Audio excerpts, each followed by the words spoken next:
ভাই আজি বোলে হেডমাষ্টাৰে পঢ়াব হয় নেকি নে তাকে তুমি আমাক কব নেকি আজি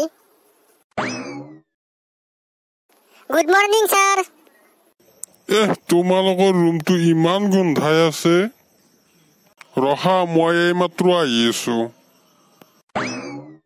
এটা কথা সুধিব খুজিছিলো তোক সোধ আকৌ কি কথা হেডছাৰে পঢ়াব আছিলে ৰুমটো শুনি চাবা আছিয়ে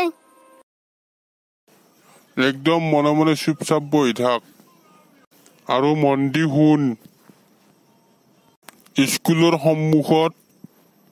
ছোৱালীৰ হোষ্টেল আছে আৰু যদি কোনোবাই যদি ছোৱালী হোষ্টেলত যা প্ৰথমবাৰ গেলি 100 টকা দ্বিতীয়বাৰ গেলি 200 টকা আকৌ যদি তৃতীয়বাৰ যা 500 টকা গেলি জৰিমনা ভৰিব লাগিব তহঁতে ছাৰ এনে মাহিলে হলি পেকটো কিমানৰ হ'ব তোমাক বহুত ফাল্টু ল'ৰা যেন লাগে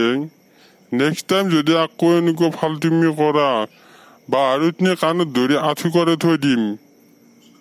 মই তোমালোকক আজিৰ পৰা ইংৰাজী পঢ়ুৱাম আচ্ছা বাৰু কোৱাচোন কলা মানুহক ইংৰাজীত কি বুলি কয় যি মন যায় তাকে ক'ব পাৰি সি একো শুনা নাপায় ইমান ফাল্টু কৰিব নাপায়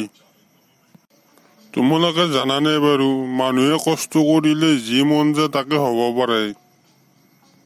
ছাৰ তেতিয়াহ'লে আমাৰ দেউতাই দেখোন মোক কৈছি মই যি হবা ইচ্ছা কৰোঁ বোলে সেই বোলে মই হবা নোৱাৰিম বোলে